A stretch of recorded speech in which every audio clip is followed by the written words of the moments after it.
It's the end of the year, and what happens at the end of the year? Naturally, we face New Year's resolutions. And this episode today, I was almost forced by people who send me emails because some people who do not only listen to me on Apple Podcasts or Spotify, but they watch the videos on YouTube that I publish basically in a weekly rhythm. When I record this podcast, I now also record the video since the beginning of the year, roughly. I also publish the video. And some people realized, and especially British people, thank you very much for the very indirect questioning of, oh, you look good. Are you doing well? Yeah, the real thing is I lost weight and I lost a significant amount of weight. And other people, basically Germans, were more straightforward and basically they said, could you tell me how you achieved this? Was it a New Year's resolution? And no, it was not. However, many questions hovered around New Year's resolution. People wondered, is there scientific evidence if New Year's resolutions actually work or not? And that's what we're going to talk about today. Are New Year's resolutions something you should actually follow? Is there scientific evidence for them in their favor? Or is it something where you basically should say, nah, not really something you should follow because it basically doesn't work? That is the topic of today's podcast. And by the way, the most direct version of this whole weight loss thing I heard so far, at least as of yet, was when I went to my favorite London Chinese restaurants where one of the waiters said, oh, you look great. You're now a skinny man. And I thought, how nice. And then the person said, in March, you were a fat man. Well, I thought, yeah, that's correct. Pretty straightforward. I thought Germans are straightforward, but that is a new level. Yes. I said, yeah, I agree. Do New Year's resolutions actually work? That is the topic of today. And as soon as you start to do any kind of research, which for many people, and that's fair to do, starts with Googling around. Most people very quickly meet one number, and that's 9%. 9%. And of course, you might now think, well, 9% is probably the amount of people who achieve their New Year's resolution. On the one hand, you could think that. On the other hand, it is the number that mostly motivational, inspirational speakers throw around, usually to then sell their pointless online class or a gym membership or any kind of supplement that helps you, blah, blah, blah. 9% is the number that you find in non-peer reviewed journals. Non-peer reviewed means these aren't even scientific journals. They might look scientific or they sound scientific, but these are just PDFs published by someone usually with an economic interest in selling something to you.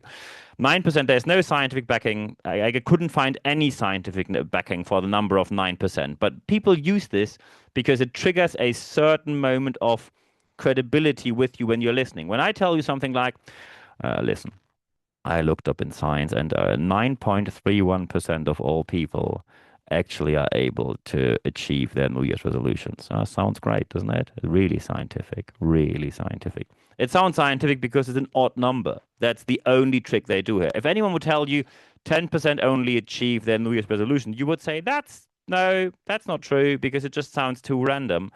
Well, the reality is 9.31% was a number which I just pulled out of thin air. There is scientific evidence to New Year's resolutions, fortunately, and I looked it up for you, and that's what we're going to talk about today. Do New Year's resolutions actually work?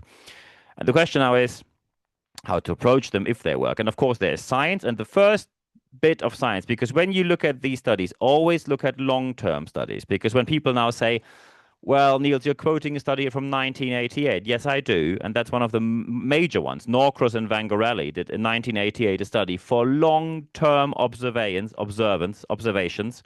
where they look at, do people make New Year's resolutions? And if so, did they follow up? And the good number is 77% did for 1 week. Because the real number of that study is 19%. 19% were still sticking to their New Year's resolutions after 2 years. And after 2 years, you can say it pretty much became a habit and they really changed. The good thing here is it is a really reliable study. You can't find any studies which are published in 2025 dealing with New Year's resolutions from 2024 because the year isn't even over yet and scientific publication takes a while. So Norcross and Vangarelli in 1988 found out 77%, meaning 1/4 already fail within 1 week. And 80%, 4 out of 5, do not make it in the long run. However, 1 out of 5 does. And that's the good news here. You can be that 1 out of 5. When we look into other studies, Norcross again, but this time together with Mercallo and Blaggis, they again published in 2002 that 46% report that they are successful with their New Year's resolution. The downside of that study is a bit, it's self-reported. Self-reported means you have a questionnaire where someone says, okay, you wanted to stop smoking. Did you stop smoking? Yes, no. And some people just straightforward lie on these questionnaires. And some people give socially expected answers. So, for example, when you have a New Year's resolution, you say, I think I drink too much alcohol. And 2 years later, someone asks you, do you still drink too much alcohol? You most likely will say, no, no, no, no, I really drink less, because you know that there will be a judgment, a negative judgment against you if you say yes, especially when it happens in a work context now. So the self-reported numbers, let's just say not too reliable. However, still we can say 46% means more than half didn't, but almost half did. That's at least a bit of an upside here. What I found fascinating, and that's the first thing you can already stick to, is the kind of goal that you set. And it was Oscarson in 2020 who published a study that 59% of all people followed up with their New Year's resolution as long as it is a positive goal instead of an avoidance goal. Positive goals, 59% followed through. Avoidance goals, 47%. Just to give you a real world practice example, 59% positive goals means when someone says, I want to make $1,000 more per month and get this promotion by October of next year. That's a positive goal. A negative goal is when you, for example, say, I want to stop smoking. Because, okay, what else do you want to do? Because stop smoking, okay. So when anyone goes out for a cigarette, you just don't join them, or you join them and just stand around getting fresh air, or what's left of the fresh air there. So just saying stop doing this often has the disadvantage. There is no concept of not doing something. When I tell you don't eat chocolate, what happens in your brain is you probably now have a picture in front of your mind, or in your mind, and you think of a bar of chocolate with like a red X crossed through it. You don't think of an empty space like, okay, yeah, there's like no chocolate. I have a picture of no chocolate. There is no picture of no chocolate. So positive goals are always better what you want to do instead of avoidance goals. And I now, of course, because the question will come anyway in the comment section otherwise or via email, how did I achieve this? First, of course, thank you very much for the very thoughtful emails of many of you. Many people asked me if I had a disease or if I was significantly sick. And fortunately, I was not. I didn't have a single day of disease or day off. I didn't miss a single day of work since year 11 at school. That was the last time when I missed school because I was sick. Ever since I was healthy, I am very fortunate with that. I'm very lucky. I'm very thankful for that. So no, I lost weight because I wanted it, not because I had to. That is the very first aspect here.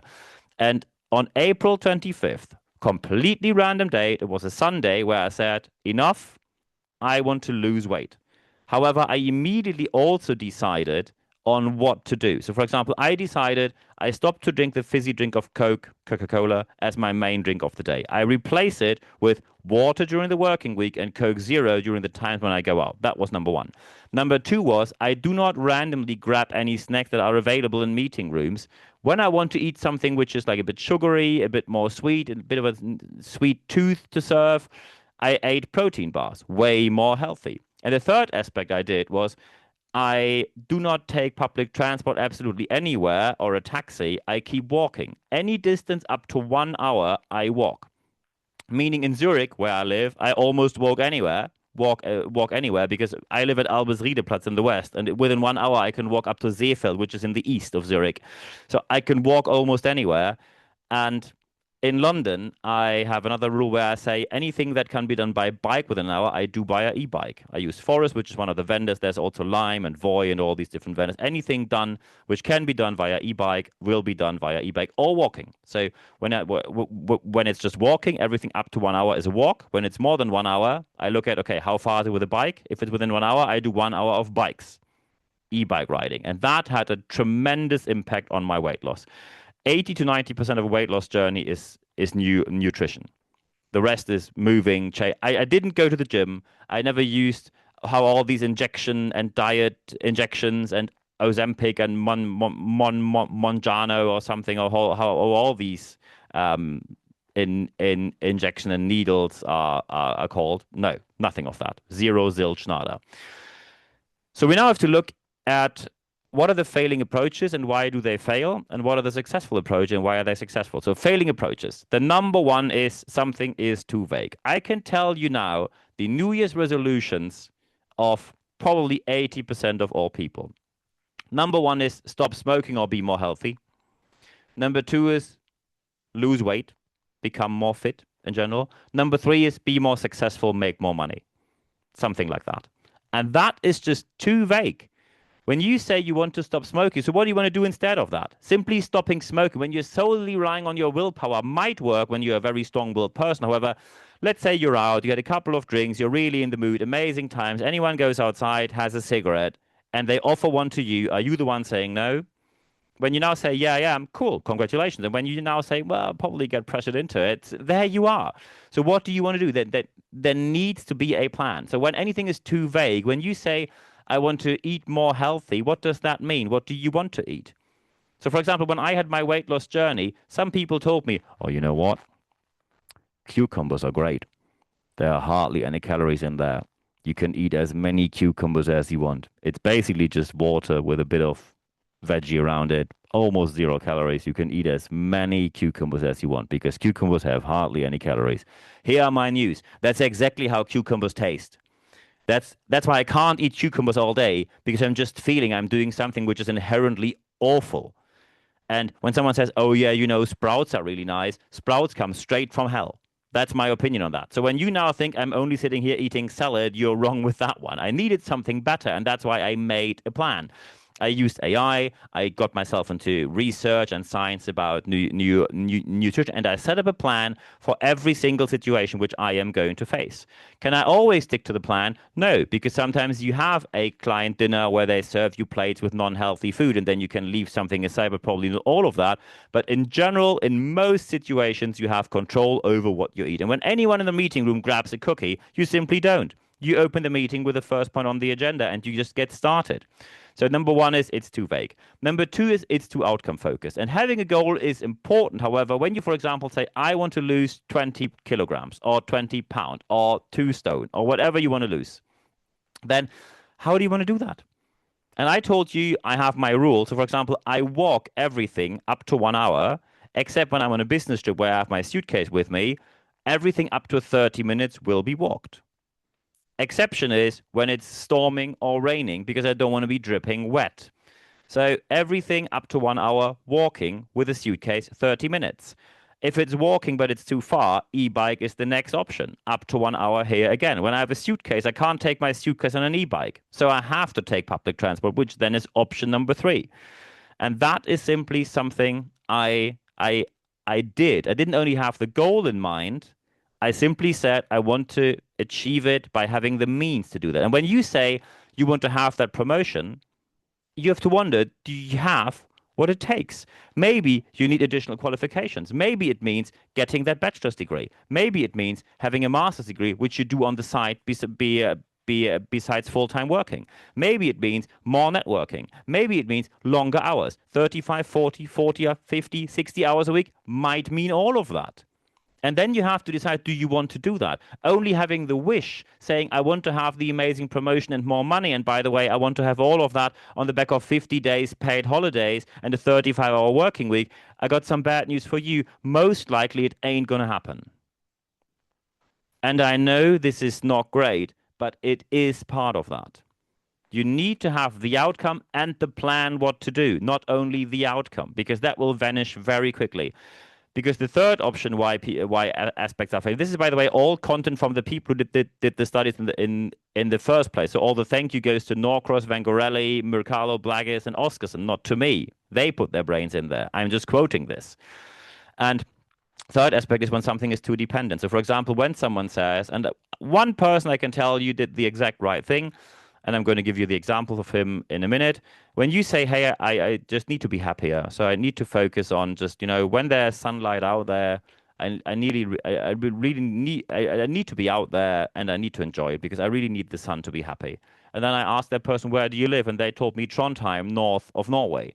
Yeah, well, during winter, you have, I think, 1.5 hours or even less hours of sun. Even the difference between London and Manchester. London is just on the brink of remaining sanity and happiness, minimum sun hours and average per day. Manchester already is an hour below that.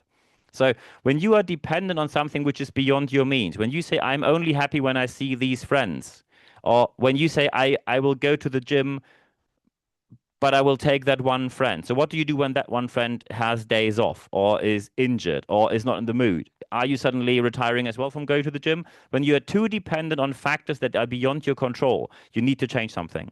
When you are too dependent on aspects which you cannot be held accountable of, then something needs to change. And by the way, one of my colleagues, who is a sales trainer, decided to move to Spain.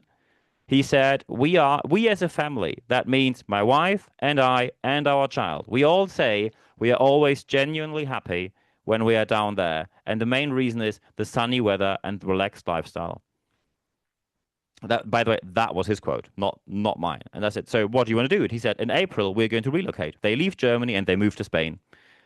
And I said, well, that comes with something. Paul, he said, yeah, it's going to be a salary cut for him, basically one third. However, cost of living where they choose to live is 40% down. So 30% less cost of living with 40% less cost of living with one third salary cut means still 10% plus. So there you are. It's a complete plan laid out. It's not only we fly down there, let's look at the sun and hope things figure out from there, which unfortunately, and this is how these reality TV formats suddenly start up, people immigrate somewhere and then try to figure it out when they arrive. Usually not a great plan.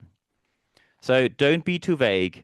Don't be too outcome focused, but also have a plan how you want to achieve it. And now don't be too dependent on external factors, because now we talk about what are these successful approaches. And the first one is behavior based. And that is something I told you my journey already. I decided where to change my behavior. When I say I want to lose weight, it was my personal decision. I wanted to lose weight. If I had said, yeah, I want to lose weight, but I really love to eat crisps every day and I love my chocolate and I love to drink Coca-Cola. And by the way, also stop doing corporate shaming here. When I hear one more person, oh yeah, it's bad big food, it's bad Coca-Cola, it's bad Pepsi, it's bad Fanta, it's bad chocolate. No one held me at gunpoint, told me you have to eat this. It was my free choice. Stop blaming large corporations for your misery. When you are unable to say no to a piece of food, you really need to get your things together and reconsider your choices, because there is always a choice when it comes to food.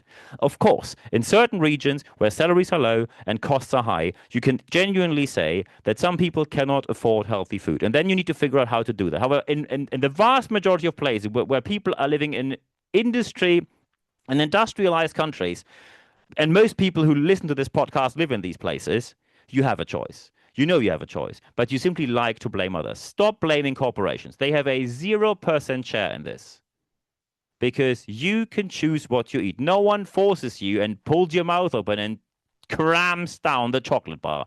I chose to eat 200 grams of chocolate a day, or 100 grams at least. And I changed it. So the number one aspect is behavior-based change. And by the way, I decided not to take any of these dietary supplements. I decided not to go to the gym because I really don't enjoy the gym. That's not the fault of the gym. Gyms are amazing for many people, just not for me. I decided I changed my food behavior. I decided that I walk more, and that worked out for me. Doesn't need to work out for anyone else except me. It's perfectly fine when it only works for me. So check where you can change your behavior and always choose what is your new behavior. When you say, I will stop smoking, and someone says, what do you do when you all go out, you all have a drink, and you're all in the mood, and suddenly someone offers them to you? What do you want to do? Maybe you can tell your friends, don't offer me one. Perfect. That's probably step number one. But you need to have positive goals. What do you want to do? Not what do you want to avoid. And by the way, too dependent, what we had before, also means when you're solely relying on willpower, that in most cases is simply not enough. Many people who say they have strong willpower means they have strong privilege from where they came from. Wealthy parents, privilege opened the door, everything was pretty easy for them, and they know no matter how often I fail, there's always a safety net that catches me financially and personally. Then, of course, you have willpower because you have nothing to lose. When you have a stressful life, your willpower sooner or later will vanish. You need more than willpower to succeed in this world. You need also willpower, but you need more than that. You need to have a plan. In addition to specific behavior, you need to be measurable. So where do you want to go? I gave myself the goal. I said it's April 25th, and I told myself on December 31st, I want to be below the 100 kilogram mark, so below 200 pounds for our American listeners. I'm not going to do the whole stone thing because I don't know about that. I live in London, but I never got the whole stone. Pound, I know, but stone, sorry, I'm out of that. So I decided to go for 99.9 kilogram on December 31st, and I achieved this goal. I dropped 50 kilogram, meaning 100 pounds, within exact 6 months. On October 25th, I was at 95 kilograms, and now I'm at 92. I'm hovering somewhere in between 92 and 93, 94. That's perfectly fine. And by the way, of course, then I changed my behavior also a bit. When I achieved the goal, I said, now I'm finally going to be able to eat my nachos again with salsa sauce at the cinema. Some people say, oh, you don't have to eat nachos when you go to the cinema. Hear the news. I have to because I love them. I love them. I love to have the tortillas, nachos with salsa sauce. They are amazing and they are part for me of every cinema visit. And I go to the movies very often every year, especially on business trips. I really do it very, very often. So be measurable. What actions do you take? How often do you take them? In which context do you take them? What about this situation, that situation? What are the difficult situations? And how do you deal with them? Be specific because then you are prepared. When you say, oh, I'm more the spontaneous person, spontaneity is the desperate approach of social justification for your either unwillingness or incapability to plan. Spontaneity is not going to get you to your goals. You are waiting for the random moment that someone says it's going to be you and you're famous by tomorrow. No, not happening. Spontaneity is the desperate social attempt to justify your inability to plan. Sorry for these hard words, but some people just need to hear that. So be specific and measurable, change your behavior, and on top of that, try to find something which is identity linked. And that is something which is now deeply rooted in your personality. I just like when I know I can achieve something. For example, when someone says, yeah, set your goal, maybe you can get a PhD in mathematics, in math. Yeah, no. I won't do it. First, I'm not good at math. Second, I'm not much interested in it, not in the theoretical way that you do at university. So really not for me. However, when I play somewhere where I think I'm reasonably okay-ish, then I'd like to be one of the best people there. And I admire one of my friends who also lost weight this year and wanted to become fitter. He joined a running group and he was always in the last 10th of the group. They ran around the park and he said, I want to be in the top 5%. He doesn't need to be number one because there are professional runners amongst them. He will never be in the top 5%. He probably never be the top one, but he wanted to be. He wanted to be in the top 5%. And within a year, he trained himself there. That's goal setting. Which tribe, which group, what are the people you want to be? What are the people you want to be part of? What is your tribe, your group, your community? Because identity drives things forward. And one of the reasons why I left Germany, and I didn't leave because I held grudges, but I had the impression that the entrepreneurial thinking and the competition in this country is not as strong as I like it to be. And the UK was a lot more competitive there, and Switzerland is even more than the UK. And now some people say, oh, I hate these competitive cultures. Yeah, hint, then don't move there. You don't have to move there. You can stay wherever you are. I like to be in competitive circumstances. I like to compete. I'm not going to be the next world champion in table tennis because I'm really bad at that. I'm not the person who says I can achieve anything. I know talents and I know skills I have, and I'm excelling in these. And I like to compete to a reasonably high level when I see a point in having the competition to achieve my goal. So you have to check what is your group, your tribe, what is your community, what is the group of people where you want to be one of the best. And when you do with friends together and you become all great, that's the best of it all. Take care of each other and lift each other up. That is the best option you can ever have. When you then approach whatever goal you have in the way I just told you, with science as your backing, avoiding the failing approaches and getting the successful approaches in, then you will achieve your goals no matter if it's a New Year's resolution or not. Because I started with no New Year's resolution, and I will do exactly the same this year. Because when I have a goal, I can set the goal whenever I want. And then I achieve it to dates which I set, but I do not need a January 1st. Because we have 12 first dates of a month. And when someone tells me, oh, December to January is different, that sounds... When someone says it really matters to me, do it, go for it, amazing, but it really doesn't mean much to me. And that's why I set my goals whenever I want to set them, rather than waiting for December 31st, January 1st to then start. What's holding you back before? And I decided for myself in April, end of April, to lose weight, and it went pretty well from there. Thank you very much for your support, by the way, of all the friends and family and anyone who supported me on the way there. If you now do everything that we have here, Go by science-backed approaches, avoid the failing ones, take on the successful approaches. Then you will achieve any goal that you set yourself. And I wish you all the best doing so. And when you now say, hey, I'd like to discuss something. So first, of course, I wish you a very happy new year when you really listen to this podcast or watch the videocast on December 31st, where it comes out. I wish you all already a happy new year. Of course, feel free to like this episode on YouTube. Feel free to subscribe to my channel. Comment if you like to. And by the way, reviews are very happy. I'm very happy about reviews on Spotify, Apple Podcast, 5 stars. Thank you very much for doing so. Recommend this podcast and Videocast amongst friends, colleagues, anywhere in the workplace or in your private sphere somewhere. Share it on social media. Thank you very much for any kind of support. In addition, we offer leadership tips on YouTube Shorts, as the name mentions, only on YouTube. So it really pays off when you go on YouTube and you really put the subscribe and put the little bell in there so you get a short notification when something new pops up. Also, of course, be sure that Apple Podcasts and Spotify, you follow me there. And go to my website, nb-networks.biz. You can see what I do for a living. Thank you very much for doing so as well. If you now would like to discuss something via email because it's confidential or private, feel free to do so. This episode happened due to emails, nb@nb-networks.com. I'm looking forward to receiving your email. We also have live sessions. We just had an amazing one. Next one's coming up in January. expert.nb-networks.com. Put your email address in there. And no worries, you only receive one email every week, Wednesday morning. It's 100% content, ad-free guarantee. Full access to all the podcasts, articles, videocasts, specials, anything we have, only given via the leadership letter, available in the English and German language. And there's also the date and the time and the access link to the live session. We only advertise that on the leadership letter, so it really pays off. And also, it's content only. There is no sales in there, no worries. It's all content for you, nothing about me. Of course, you can also connect with me on LinkedIn. Feel free to do so.